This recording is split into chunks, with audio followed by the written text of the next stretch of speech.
আল্লাহ তাআলা আমাদের অন্তর এবং কর্ম সামগ্রিকভাবে বিচার করেন। কাজেই কোনো কর্ম যদি আমাদের অন্তর ভালো হয়, কর্ম একটু কম হলেও আল্লাহ তাআলা পূর্ণ সওয়াব দান করেন। কারণ আল্লাহকে তো ফাঁকি দেওয়া যায় না, যায় নাকি ভাই? না।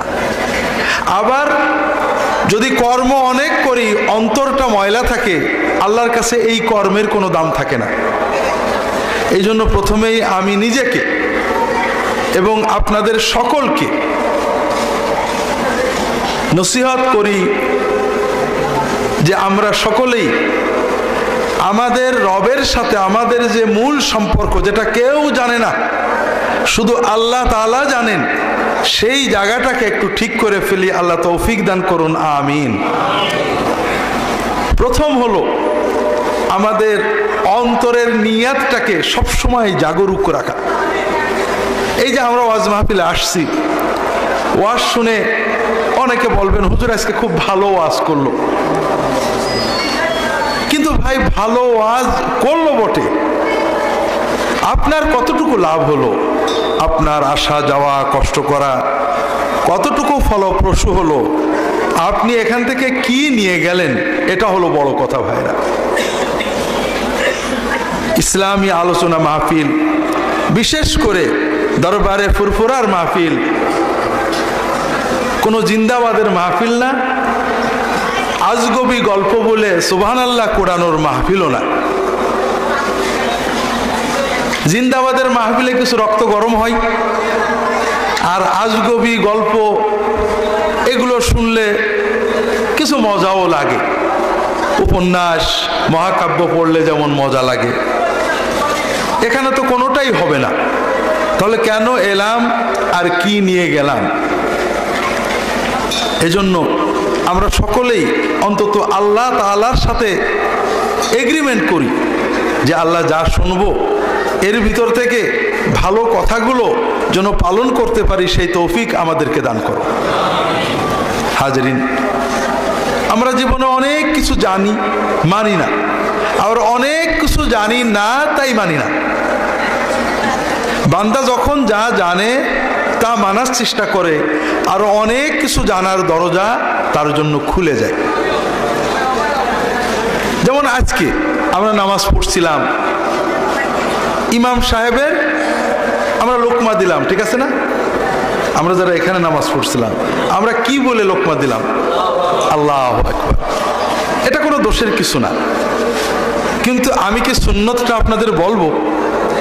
হ্যাঁ, বলে রাগ করবেন না তো? বলে এত কাল করলাম, এত হুজুর করলো, এত হুজুরের সাথে করলাম, কেউ কিছু বললো না, এই বেটা আবার কোথায় থেকে নিয়ে এসে বের করলো, এরকম মনে হবে নাকি? যখন সুন্নত জানবেন তখন মনে আপত্তি থাকাই দোষ নেই। সে আপত্তিটা কেমন হবে? তাই তো, এটা তো কারোর মুখে শুনিনি, একজনের মুখে শুনলাম। না, আমি একটু তদন্ত করব, রিসার্চ করব, সার্চ করব, তাহকিক করব, জেনে নেব আসলে এটা সুন্নাত কিনা। এটা ভালো, কিন্তু জানবও না, এক কান দিয়ে শুনবো আর এক কান দিয়ে বের করবো, অথবা অবজ্ঞা করব, এটার চেয়ে মনে হয় না জানাটা কিছুটা নিরাপদ। আল্লাহ রসুল সাল্লাল্লাহু আলাইহি ওয়াসাল্লাম তার শেষ জীবনে, এটা রবিউল আউয়াল মাস, রবিউল আউয়াল মাসের কথা হয়তো বা বৃহস্পতিবারে কিছু বলবো যদি মনে থাকে। এই রবিউল আউয়াল মাসের প্রথম দিকে অসুস্থতার কারণে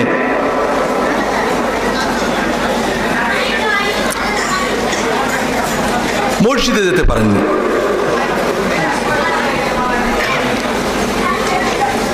এরপর একদিন মসজিদে গেলেন, আবু বকর রাদিয়াল্লাহু তাআলা আনহু নামাজ পড়ছিলেন। আরও একদিন একই ধরনের ঘটনা ঘটে। রাসূলুল্লাহ সাল্লাল্লাহু আলাইহি ওয়াসাল্লাম মসজিদে মুসল্লিরা দাঁড়িয়ে গিয়েছে, উনি অন্য একটা কাজে গিয়েছিলেন। বেলালকে বলে যান, যদি আজানের সময় হয় আর আমি না আসি, তুমি না আজান দেবে, আবু বকরকে বলবে নামাজ পড়িয়ে দিতে। রাসূলুল্লাহ সাল্লাল্লাহু আলাইহি ওয়াসাল্লাম মসজিদে ঢুকেছেন, আবু বকর নামাজ পড়াচ্ছেন। রাসূলুল্লাহ সাল্লাল্লাহু আলাইহি ওয়াসাল্লাম কাতার ভাগ করে, কাতার ভেদ করে আবু বকরের পিছনে দাঁড়িয়েছেন। আবু বকর রাদিয়াল্লাহু তাআলা আনহু নামাজে যখন দাঁড়াতেন আর কোনো খেয়াল থাকতো না।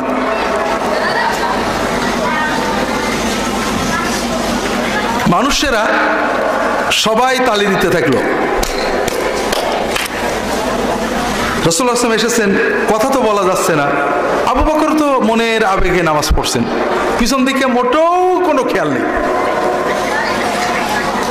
ফালাম্মা রাআত তাসবিকা লা ইয়ানতাহি, যখন আবু বকর দেখলেন যে তালি মারা তো শেষ হচ্ছে না, মানে হাতের তালি, তখন তিনি গাড় ফিরিয়ে তাকিয়ে দেখেন রাসূলুল্লাহ সাল্লাল্লাহু আলাইহি ওয়াসাল্লাম।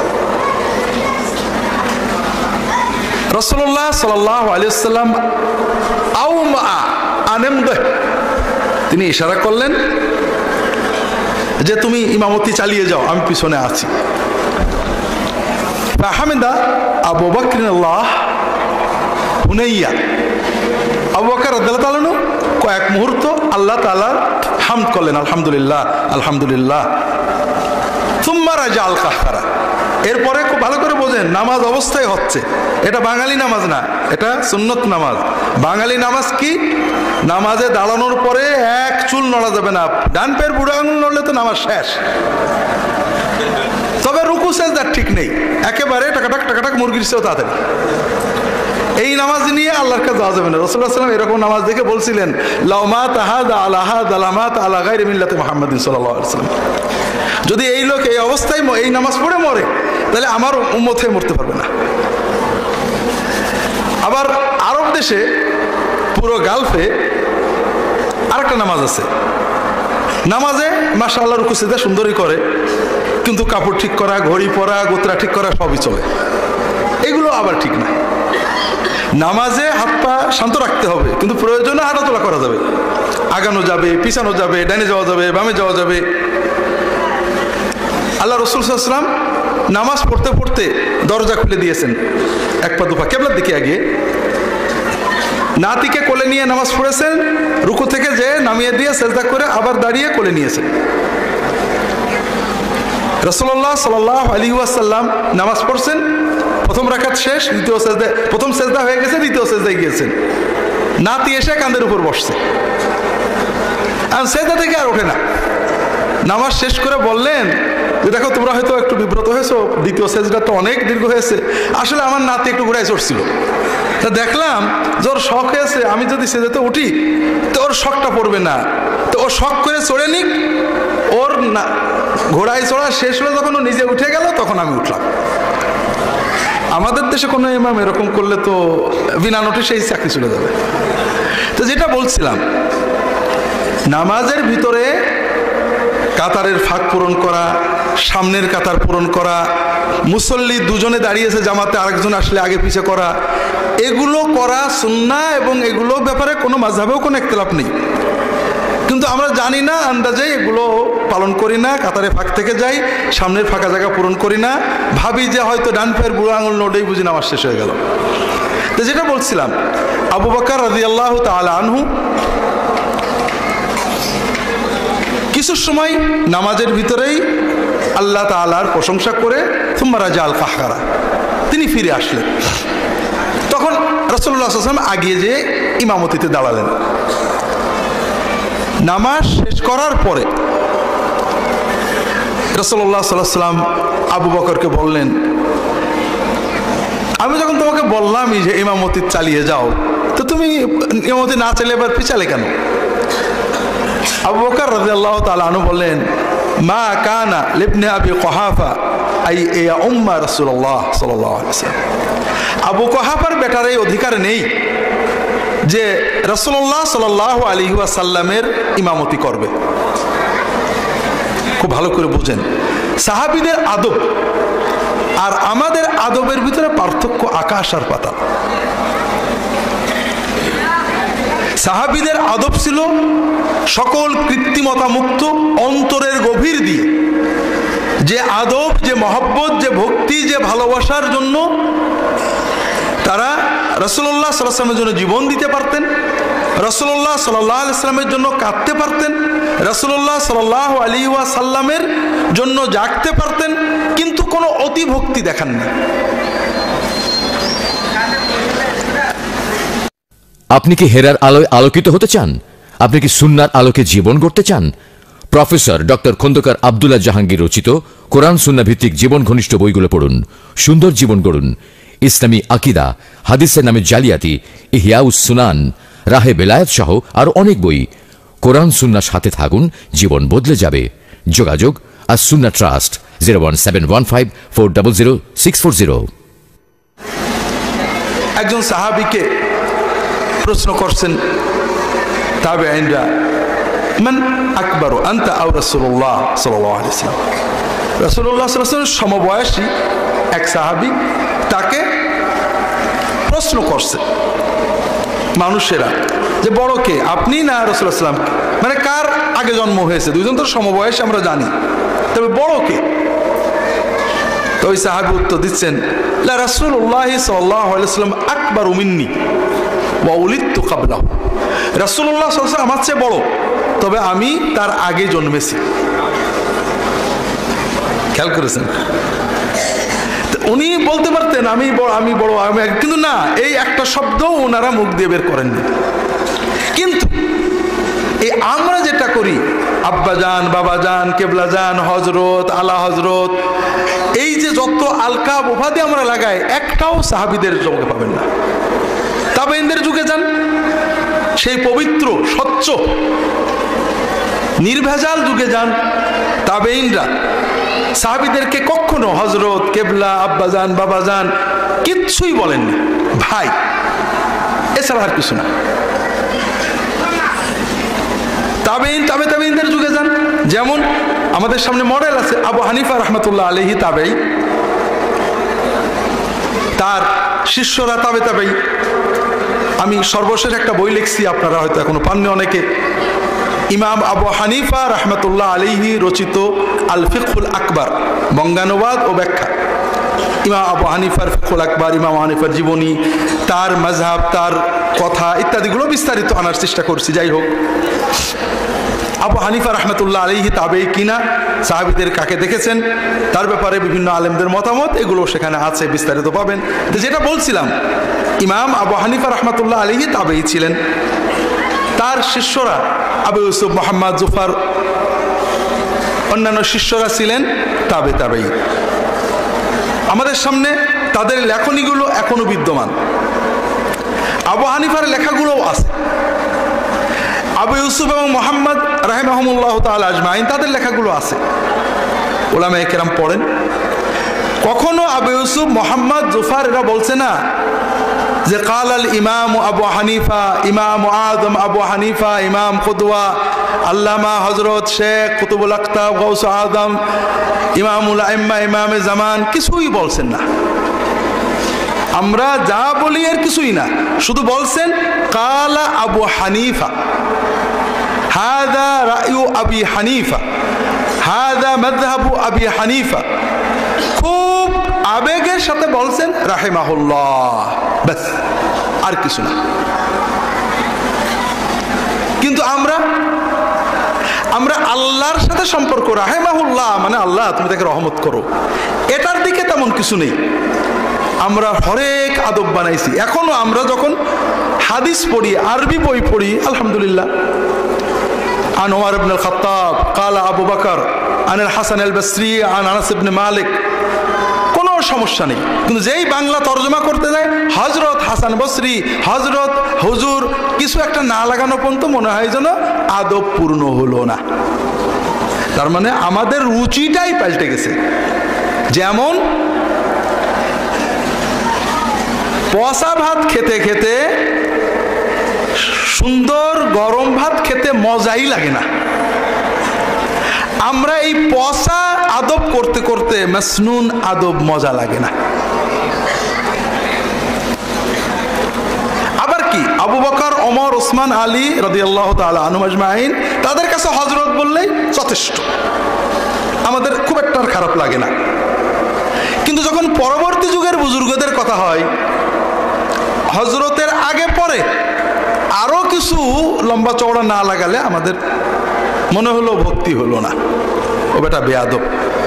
আব্দুল কাদের জিলানী রাহমাতুল্লাহ আলাইহি বললে একটু বেয়াদবি মনে হয়, গৌসে আজম, কুতুবুল আকতাব ইত্যাদি কিছু না বললে মনে হয় যেন আদব কম হয়ে গেল। এগুলো সবই পচা রুচির কারণে, আমাদের সামনে থেকে সুন্নাতের মডেল চলে যাওয়ার কারণে। তো যাই হোক, যেটা বলছিলাম, এখানে একটা জিনিস জরুরি বলে রাখি, কারণ এই বিষয়গুলো তো সবসময় আসে না। আমার অন্য বিষয়ে আলোচনা নিয়ত করে বসছি, শুধুমাত্র নামাজের ভিতরে সুন্নত একটা বলার নিয়ত করে কথা বেড়ে গেল। যেটা বলছিলাম ভাইরা, রাসূলুল্লাহ সাল্লাল্লাহু আলাইহি ওয়াসাল্লামের সাথে সাহাবীদের আদব, ইসলামী আদব, সব ক্ষেত্রেই সাহাবীরা মডেল। আমরা এই মডেলিয়াতটাই ভুলে গেছি। আমরা যদি একটু বিচার করি, আমি একটা উদাহরণ দিলে আপনারা খুব ভালো বুঝবেন। আমরা যখন হাদিস পড়ি, আরবি পড়ি, মান যারা কবরে রাসূলুল্লাহ সাল্লাল্লাহু আলাইহি ওয়াসাল্লাম, বাবু কবরে রাসূলুল্লাহ সাল্লাল্লাহু আলাইহি ওয়াসাল্লাম, মা জাআ ফি কবরে রাসূলুল্লাহ সাল্লাল্লাহু আলাইহি ওয়াসাল্লাম, রাসূলুল্লাহ সাল্লাল্লাহু আলাইহি ওয়াসাল্লাম কবর, রাসূলুল্লাহ সাল্লাল্লাহু আলাইহি ওয়াসাল্লাম কবর, রাসূলুল্লাহ সাল্লাল্লাহু আলাইহি ওয়াসাল্লাম কবর জিয়ারতের বিধান, রাসূলুল্লাহ সাল্লাল্লাহু আলাইহি ওয়াসাল্লাম কবর জিয়ারতের ফজিলত। কিন্তু বাংলায় যখন এইগুলো বলি, আমি নিশ্চিত জানি আপনাদের মনের ভিতরে খসখস করছে, কারণ রওজা না বলে কবর বললো কেন? কিন্তু আরবি যখন পড়ছি কবরই বলছি, আবার বাংলা অনুবাদ করার সময় রওজা লিখছি। তরজমায় এটা মূলতই জায়েজ না, যে শব্দের অর্থ পরিবর্তন করা। যেটা বলছি, আমরা যদি কোনো বুজুর্গের কবর বলি, বেয়াদব হয়, মাজার না বলা পর্যন্ত। আর রাসূলুল্লাহ সাল্লাল্লাহু আলাইহি ওয়াসাল্লামের কবরকে মাজার বললেও বেয়াদব হয়, রওজা না বলা পর্যন্ত। অথচ যখন আরবি পড়ি তখন কবরই বলি। সাহাবায়ে কেরাম কবরই বলছেন, তাবেঈনরা কবরই বলেছেন, আবু হানিফা কবরই বলেছেন, সবাই কবর বলেছেন। বরং রওজা শব্দ ব্যবহার মূলত ইসলামের একটা পরিভাষার অপব্যবহার। আল্লাহ রাসূল সাল্লাল্লাহু আলাইহি ওয়াসাল্লাম বলছেন, মা বাইনা কবরি ওয়া মিম্বারি রাউদাতুম মিন রিয়াদিল জান্নাহ। আমার কবর বা বাড়ি এবং মিম্বারের মধ্যবর্তী জায়গাটার নাম হলো রওদা।